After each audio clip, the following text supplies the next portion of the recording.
I feel like before anyone should even think about hosting psychedelic experiences, should have many hours of being a therapist. Also, having your own personal experience with receiving therapy so that you can be in what we call in IFS, in self energy, calm, compassionate, connected to your clients, and not blended with parts, not blended with protectors and exiles when you're sitting for someone.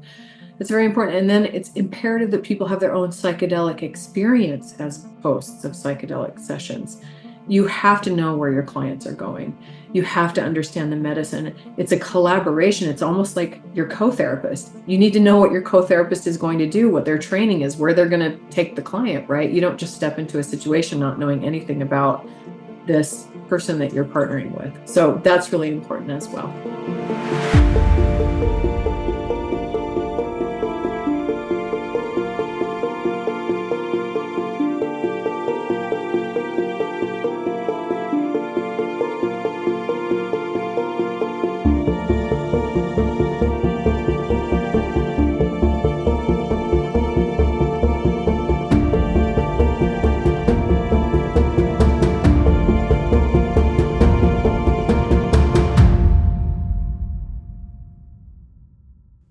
Hi, everyone. Welcome to Psychedelic Conversations. We have Sunny Strasburg in the house. Welcome. So amazing to have you with us.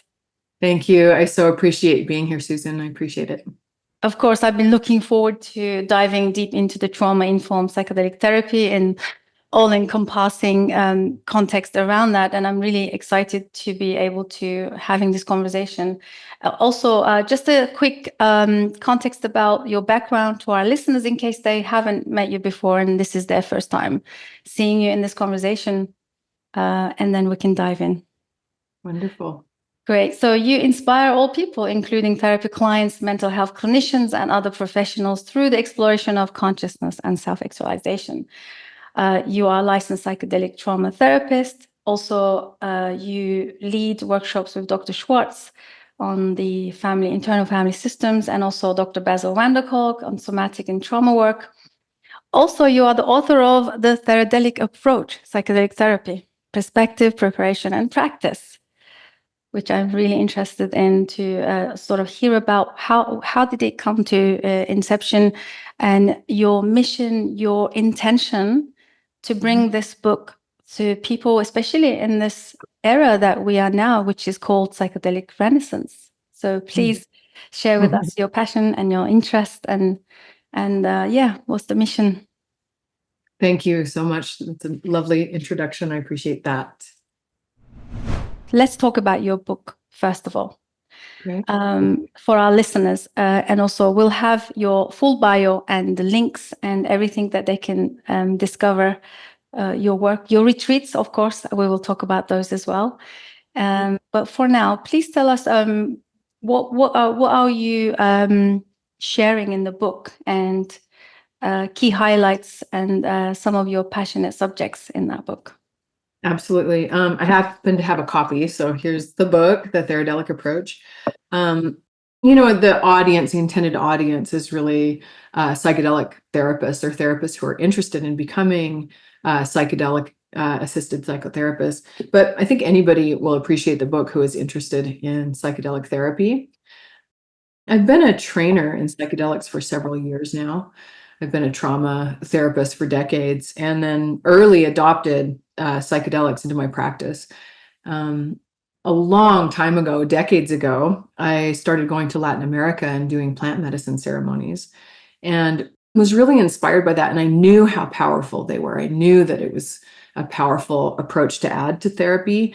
I never thought that we'd be circling back after, I grew up in high school in the 80s and 90s. It was Prohibition era. No one was talking about it. So it's pretty miraculous for me that we're actually talking about this in the mainstream, right? I've known Rick Doblin since the early 2000s. I met Sasha Shulgin. I would go to their lectures and there were like 20 people in their audiences, So it's delightful for me that we're seeing this. So I adopted it pretty early and went through my own psychedelic therapy training at CIIS in the CPTR program. And I was a trainer for other training programs. And everyone was talking about preparation and trip sitting and integration. That's pretty common in all psychedelic therapy training programs. But I felt like we weren't getting the tools we really needed and what to do when. Psychedelic therapy is a very nonlinear process. Psychedelics just open the psyche and take us all kinds of places. And it's a very to be a really good therapist, it's really qualitative. It's difficult to quantify, how to be a great therapist. And this book was my attempt to do that. I was very inspired by Dick Schwartz, who created IFS, Internal Family Systems. He and I are friends, and he has taken something that's really qualitative and turned it into a teachable model, a very elegant model. And so Dick wrote the foreword to my book, and I incorporate internal family systems throughout the treatment protocols that I offer in the book, because that's a very concrete way that therapists can be trauma informed, help their clients, and know what to do when. So in the Theradelic Approach is an acronym for a protocol method called PANTHER, PANTHER. And that is outlines the trajectory of what a treatment protocol should be for psychedelics. PANTHER stands for preparation, attunement, and within each of these steps are specific tools, what to do when.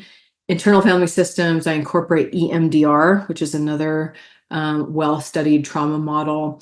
Archetypal psychology is woven in there. So we have preparation, attunement is the A, N is needs of the protectors. This is one of the most important aspects of the Theradelic approach, is to really slow everything down and make sure that the protector system, this is an IFS term, is addressed before giving people huge amounts of psychedelics. I think that's the number one mistake that guides make.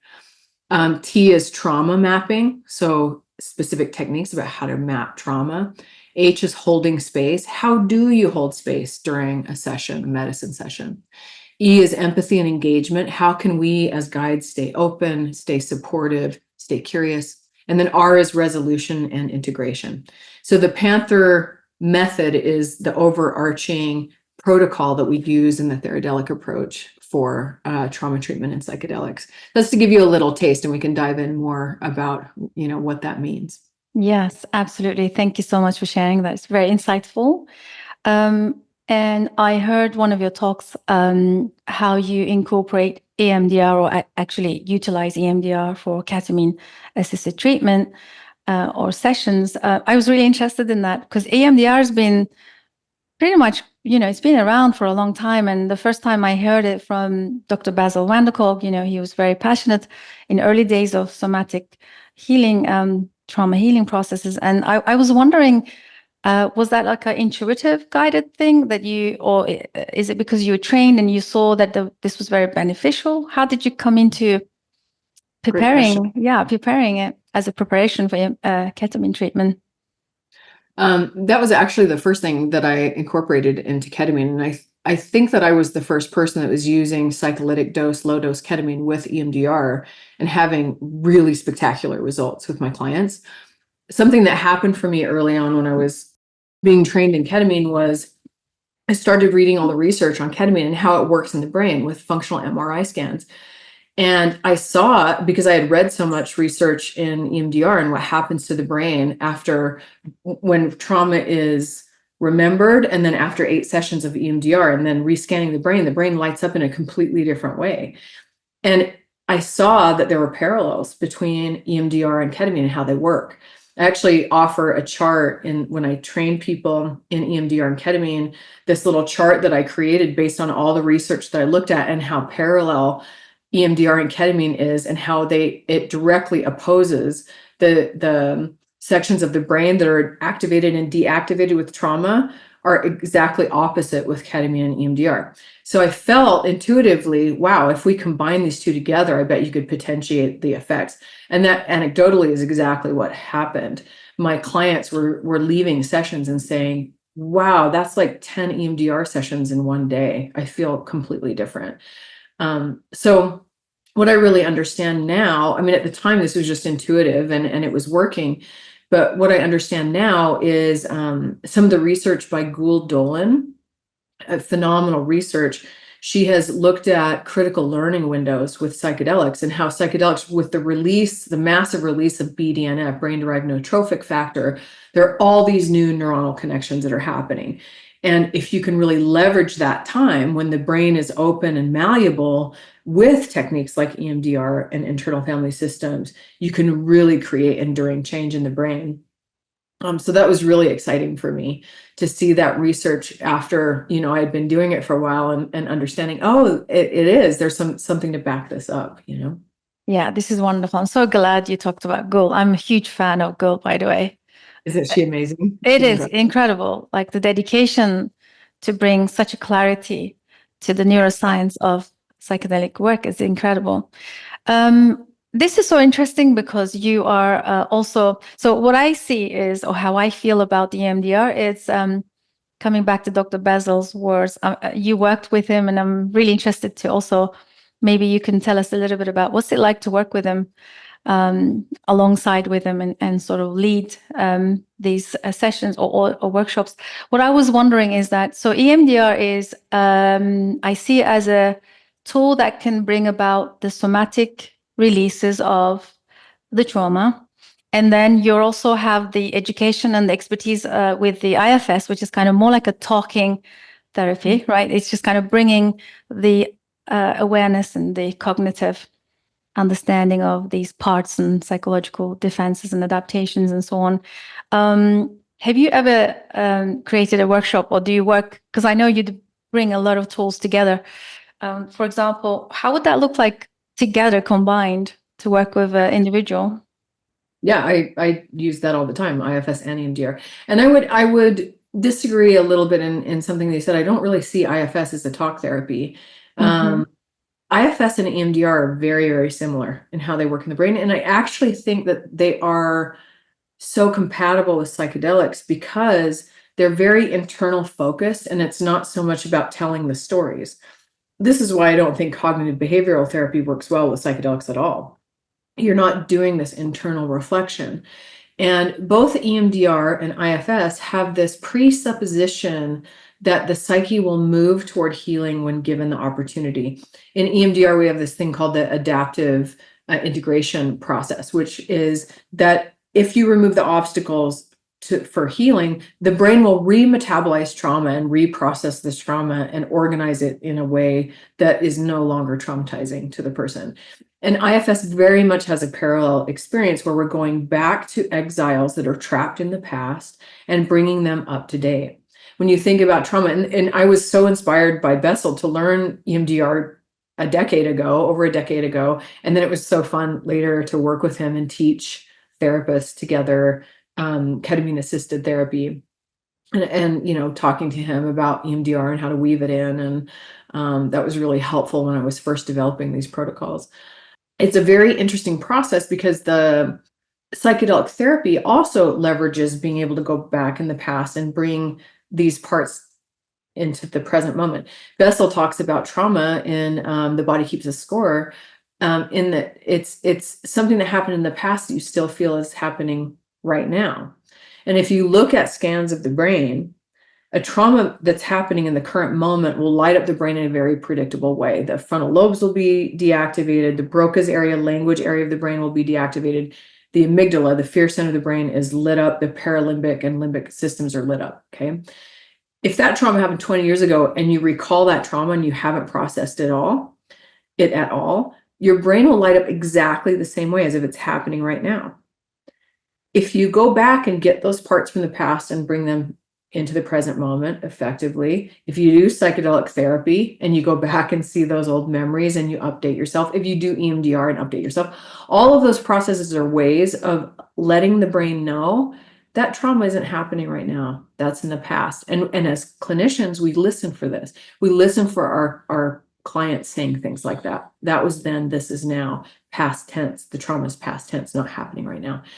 And these methods are incredibly effective for that. And when you combine them in the right way, if you know what you're doing, you're properly trained, you're combining them the right way, it can be really, really powerful for clients. This is amazing, so valuable. Thank you for clarifying the IFS as also very similar responses that it creates. And so I don't really know much about IFS. I have seen a lot of talks around IFS. I'm guessing, would you say that it also depends on the person and how much they understand trauma and how really trauma informed they are, and also the field experience they hold, so they can be more discerning when these tools are applied or used in a session, because a lot of people can be certified in so many different tools, and then you hear very conflicting messages from different people. Yeah, if that makes sense. so you're asking about clinicians being trauma informed. I think it's imperative. In fact, I feel like unless you are specifically trained and experienced, and I'll break down what experienced means, you shouldn't be hosting any psychedelic sessions.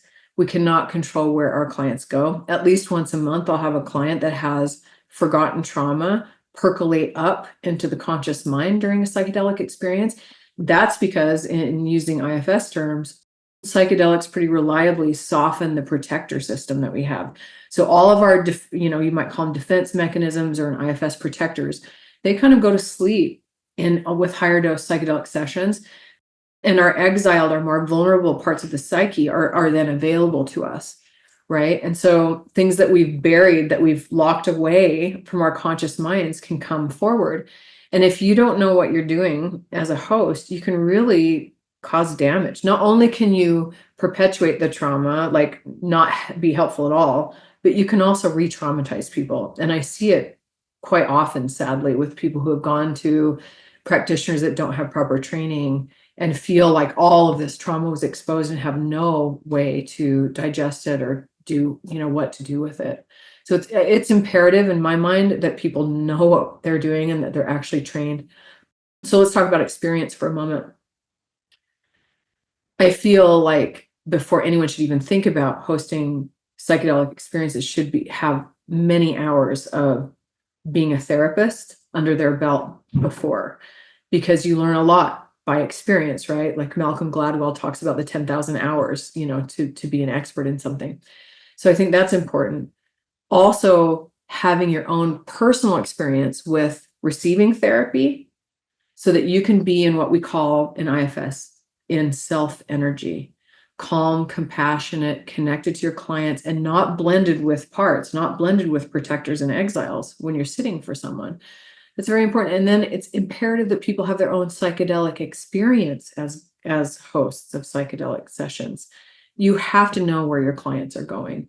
You have to understand the medicine. It's a collaboration. It's almost like your co-therapist. You need to know what your co-therapist is going to do, what their training is, where they're going to take the client, right? You don't just step into a situation not knowing anything about this, person that you're partnering with. So that's really important as well.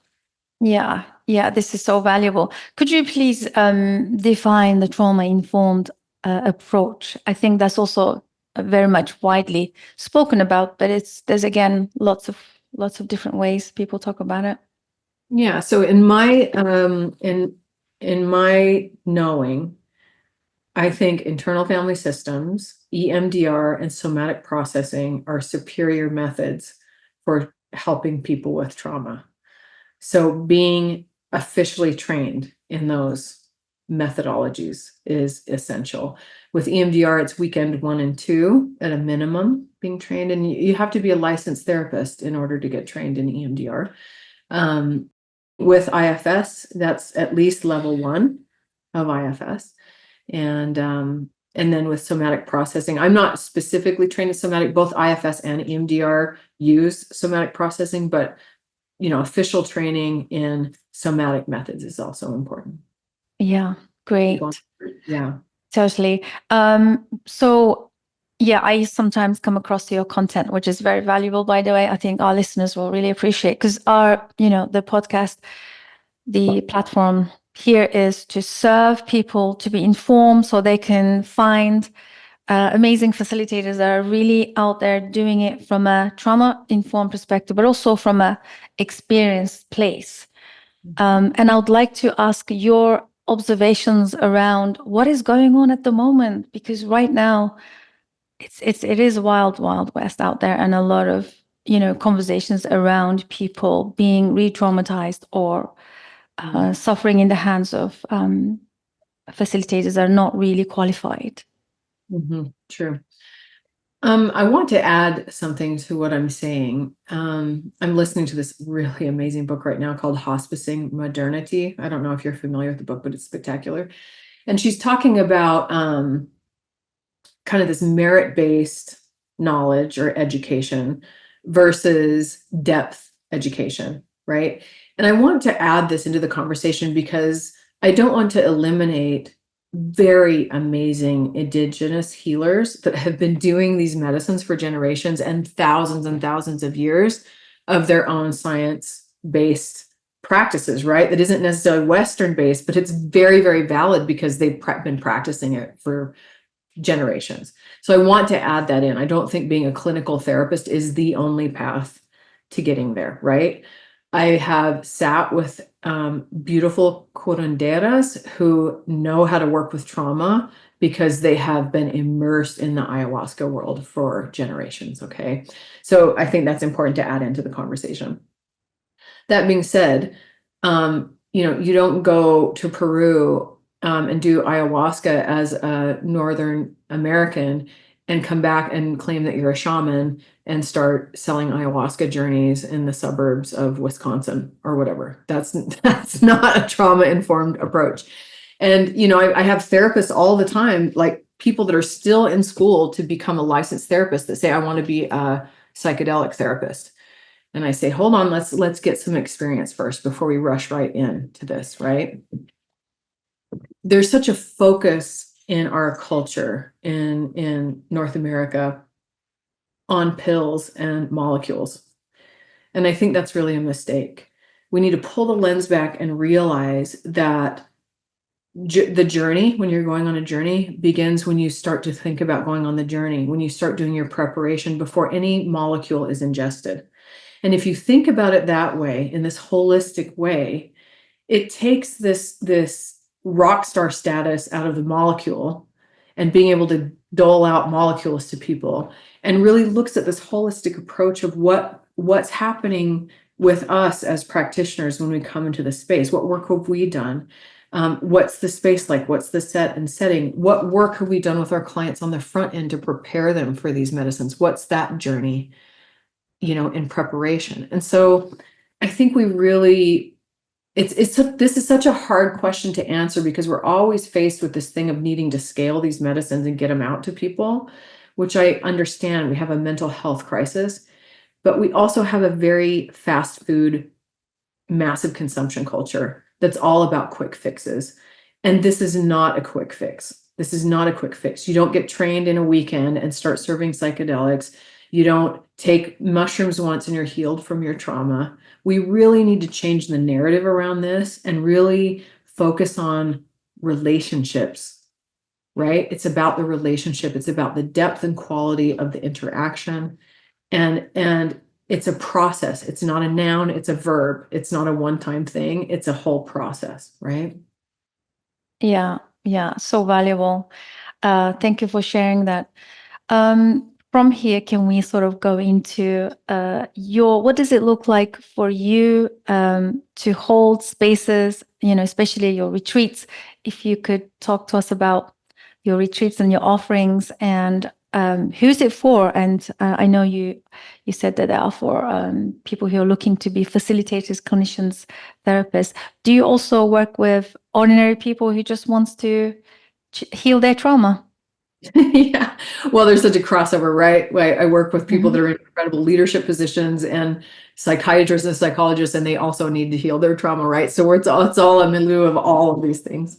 Like a mix of everything. Yeah, of course, we're all healing. We're all walking each other home.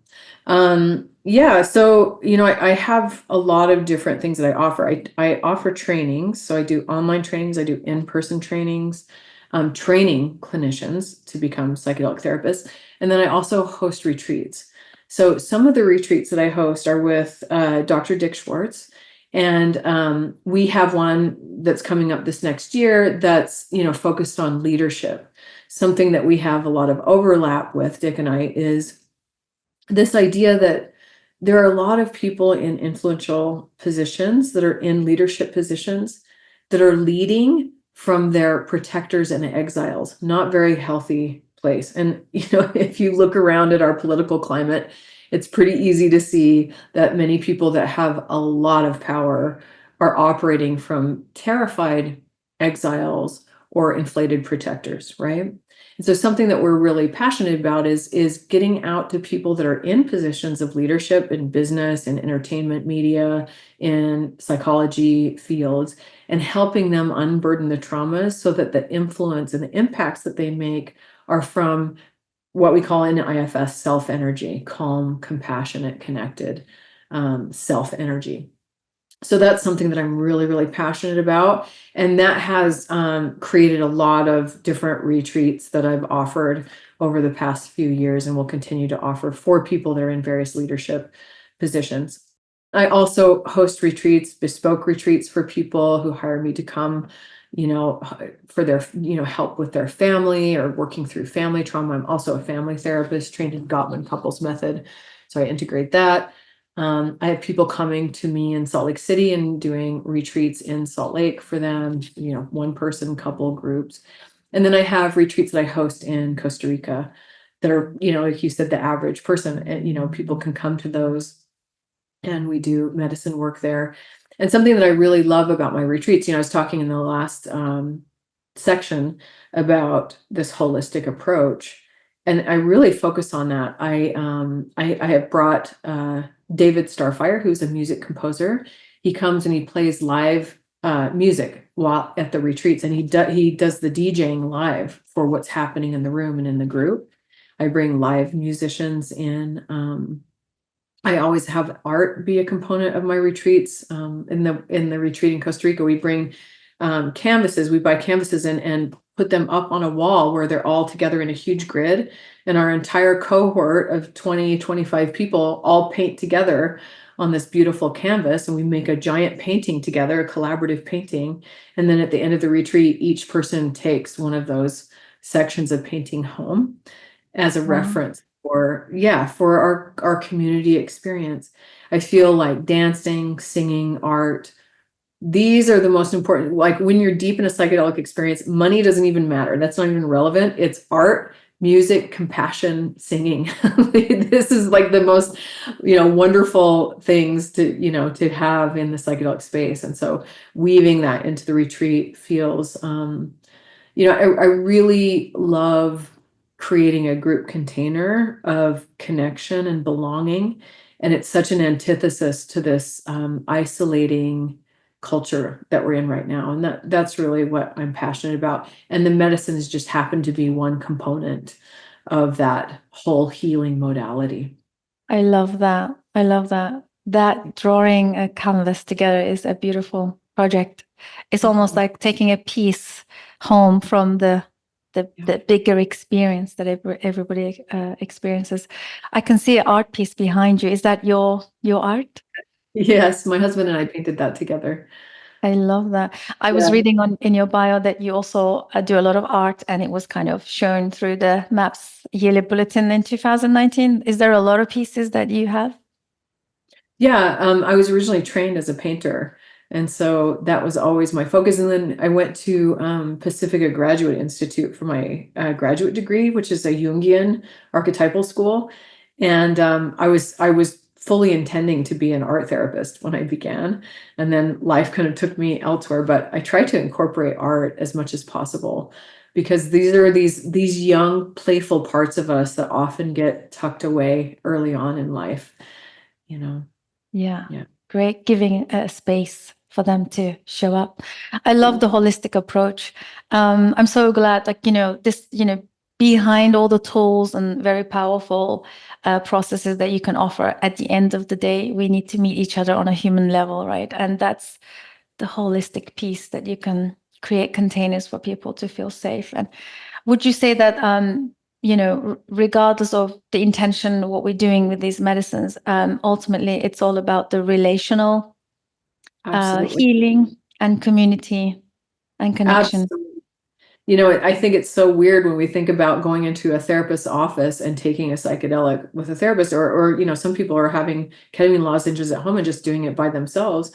When psychedelics have been used in community, that's been the history, is that the whole community comes together, and that's how the medicines are worked, you know, together. So yes, absolutely relationally. And, you know, not only relationally with the outside world, but if we look at IFS, I see the project of IFS is creating a secure attachment to our internal family, all the parts that are inside of us. And so that's also relational within the self, right? That we want to create secure attachment again. And you know, with these critical learning windows that I talked about, we can open up that space again to reprocess our attachment to ourselves. And then that love and that secure attachment internally then gets radiated out to the external world. Yeah, it's like what's in the micro, then it's, you know, manifested on the outside, the external, the macro. Yeah. If you have a couple of minutes to just sort of maybe give a brief walk through the IFS, the method, the modality, or I know it's probably a book will be, your book will be the place to really learn more about it, but just in case people are hearing it for the first time. Yeah, and I talk about it in the Theradelic Approach, kind of the basic pieces if you want to dive deeper. But so IFS, the idea is that the substrate of everything that we are, who we really are, is self with a capital S.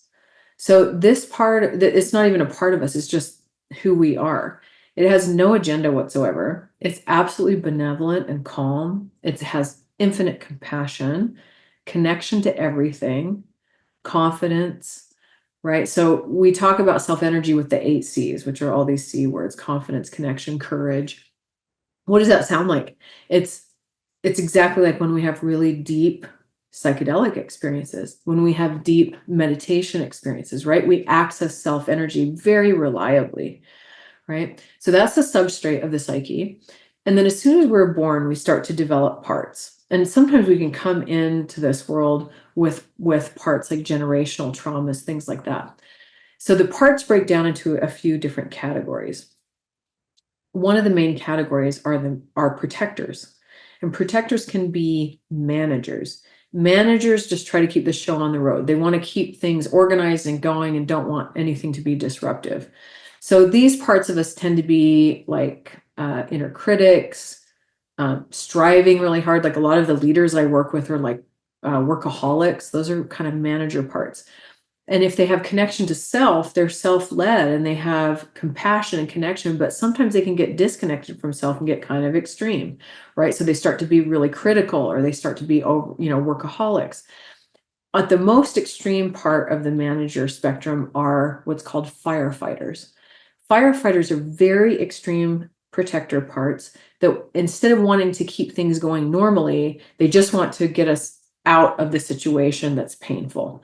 So the reason why they're called firefighters is Dick says they try to bring us up above the flames of pain. So firefighters manifest themselves in extreme roles like addiction, like suicidality, like rage, like that we can't contain. So those are extreme protectors that want to get us away from pain.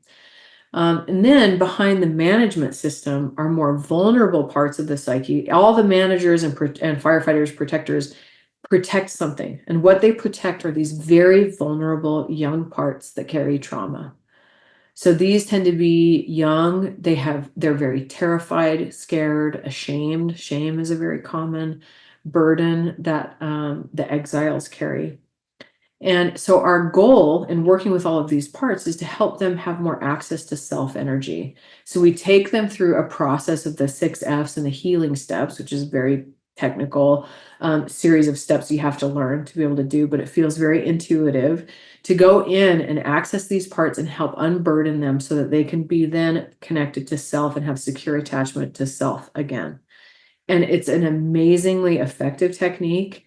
It's incredible because it's not like a little fantasy that you're having. It's actually like you're traveling back in time and accessing these memories. but it just works beautifully with psychedelics because psychedelics help us open access to those exiled parts. Is that helpful as an overview? Very helpful. Thank you so much. Yeah, it just makes sense. Especially you said earlier with the psychedelic experience, psychedelics can sort of disarm or put them to sleep, the defenders. So usually that's the challenging area, isn't it? When you work with the trauma-informed approach, people usually are very defensive or protected. It's hard to get in there. Mm-hmm. And so the thought sometimes is, well, we'll just give them this heroic dose. I hate that word, heroic dose of psychedelics and force the protectors offline so that we can get some work done. That actually creates a rubber band effect that causes more damage. So one of the big things that I talk about in the Theradelic approach and when I train people is to really slow everything down and work with the protector system before we go into those exiles with a huge amount of psychedelics. So working with the protectors means acknowledging them. Dick wrote this great book, and if anybody's interested in learning more, No Bad Parts, where none of these parts are bad. You're not just trying to dismantle the protectors so you can get into the exiles. That's going to cause problems. So slowing down and working with the protector system and making sure that they're all on board for the medicine. And usually what they want is a lower dose so they can kind of stay somewhat awake and making sure that everything's okay and that the system is safe before they're willing to go to a deeper dose of psychedelics. Right? I love that. That's the number one mistake that I see people make, either doing psychedelics on their own or therapists doing too high dose too soon. Yes, I really love that. Thank you for speaking to that. I think I find that to be very true as well from my observations. And I think, again, comes back to the society that we're the society that wants to kill and diminish ego and break down things that are protecting. There's this desire to just become a clean slate and get rid of all these things that we don't want, right? So violent to oneself, to keep your ego. What do you think your protectors do when you say, I'm going to kill my ego? They freak out. They're not going to allow that. So yeah, that's definitely not helpful at all. And so this is something that I really appreciate is a lot of women that are in the psychedelic field have a totally different approach where it's not this kind of bro, going hard and being violent about it. It's just like being gentle, being inquisitive, being curious, tracking what's happening in the system, being consent-based. I talk about this all the time with my trainees. We need a consent-based approach where we're making sure that all of the internal ecosystem is on board before we're going in, particularly if someone has trauma, right? Because trauma is when our autonomy has been taken away from us. Right. And so the best thing to do is to slow down and really honor that those protectors are there for a reason. They've been keeping the show together all these years. We need to honor them. They're here. They're welcome here. Let's have a conversation, right? Yeah. I love that. Having reverence for keeping us alive and functioning. Yeah, that's so beautiful. I came across one of your content. I actually saved it on LinkedIn where you were saying maybe we can sort of close the conversation. I know we're coming to end of it now. We can maybe close the conversation with that. Lastly, which is, I think, very powerful, which I think something that we probably need to talk more about. And you said this is not about the host or the facilitator or the therapist needing to bring something from outside to the participant or the patient or the person who's having the experience or the work, but allowing space for the person to heal themselves, learn how to reconnect and become self-agent in that process rather than, perpetuating the codependency, right? So that was very, very powerful. So thanks for sharing that message publicly. I think it's very important. Yeah, I mean, I think right now with this kind of rock star status of psychedelics, it can really bring these parts of us as facilitators that want to feel important. I call it the guru syndrome, beware of the guru syndrome. And people are very vulnerable in psychedelic spaces. And so they attribute all of this magic to the person that's facilitating, which isn't the case. It's the medicine. So really, as if you're looking for a provider to sit for you and guide you or host your journey, look for someone who's going to give the power back to you. That their energy is, I'm just midwifing your psyche. I'm here to hold your unfolding, and this isn't coming from me. I'm not the important one here. You are. The medicine is helping you, and I'm just facilitating what wants to be born here, right? And, I think we need to educate the public more about how important that is.